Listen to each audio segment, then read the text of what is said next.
have made up all of your reagents, you are going to start by pouring up 200 milliliters of distilled water into your graduated cylinder.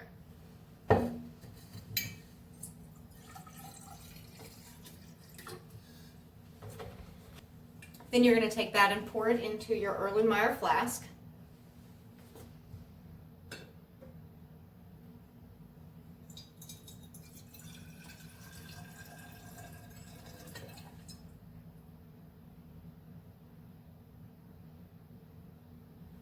Okay, so the water aside.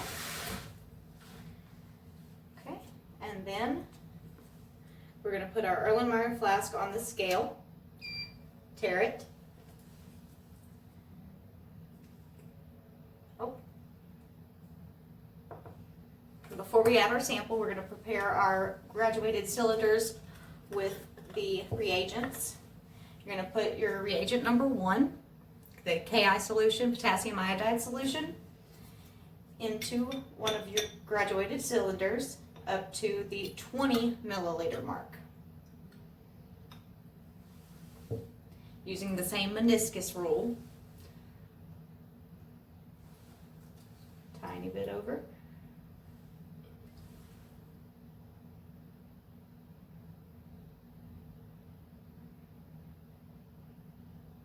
Okay.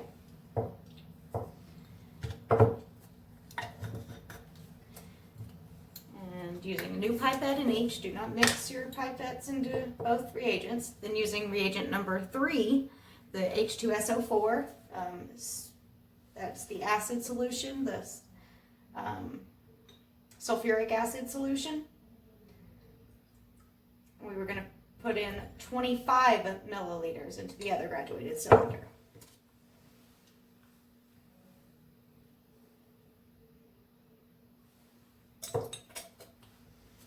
Okay. Now we have those ready. You're going to put in your sample in grams that you previously determined that you'll need using 20 to 30 milliliters of titrate. So we figured that out to be 1.42 grams for a 20 milliliter titrate.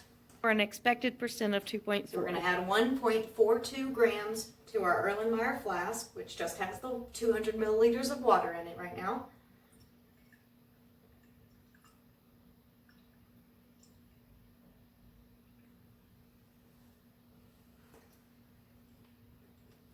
And if you accidentally go over, like I just did, which is completely fine, this is just a guesstimated range to get us around 20 milliliters. So I went accidentally to 1.56. Oops, it happens. So this is what you're going to need to do for that. You're just going to continue as normal.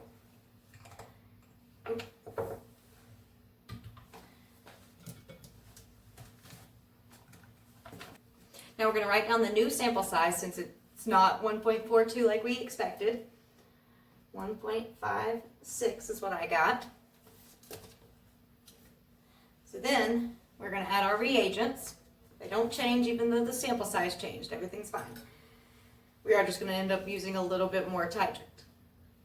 So now you're going to add your graduated cylinders of your reagents 1 and 3 into the Erlenmeyer flask. When you do this, it'll turn a burnt orange color, brownish now, depending on the strength. And that we are going to put a cap on and swirl. And then we are going to set our timer to 5 minutes and start. Okay, we stop our timer, and we're going to bring our Erlenmeyer flask over to the burette that is going to be already filled with your sodium thiosulfate.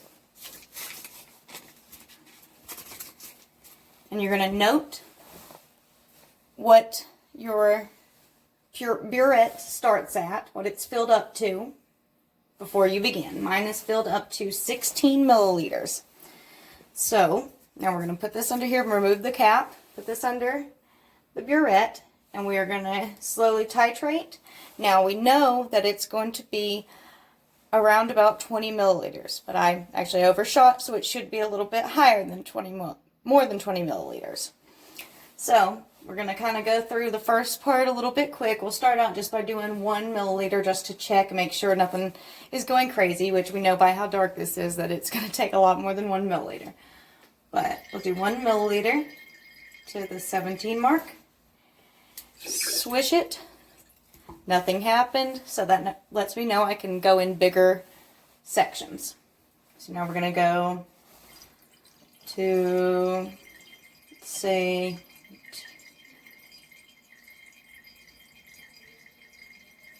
go down to 22.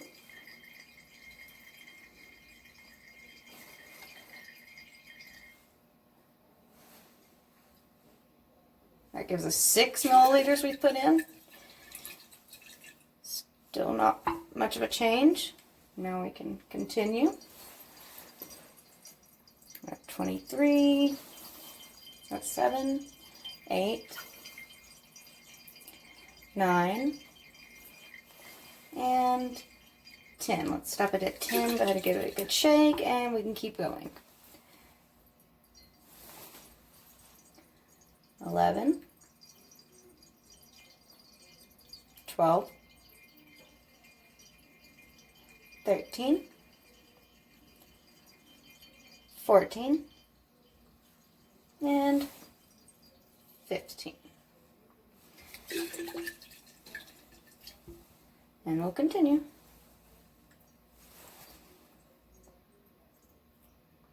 16, 17, 18, and 19. Okay, we're starting to see a bit of lightness here. Alright, now we got, then we'll go to 20 and stop it, since that was our expected, but like I said, that we overshot, so we're going to expect it to be a little higher than that. So now we're 20, let's go half a milliliter at a time now. That's 20.5. Okay, now as it's getting starting to get to a lighter yellow, now that it's starting to get to a lighter yellow, we're going to slow down our titration to just a few, like a second at a time. So we're going to go, stir, shake, on, swish, on, swish, one more on, swish. Okay, so now that this is a very light yellow like this, now we can add in our starch indicator, which is reagent number 2. We're going to take a pipette and just do about a quarter squeeze of a pipette, like so, and squeeze that in. And as you can see, it's already starting to turn purple, and we'll swirl it around. So now we can see the purple, and the purple will give us a better indicator of when it goes from purple to clear, because it's a little easier to tell from purple to clear than it is from yellow to clear. So now we're going to titrate 1/10 of a milliliter at a time. So right now we are at 36.8. So we're going to go to 36.9. Swish. We're almost there. Let's see what we can do.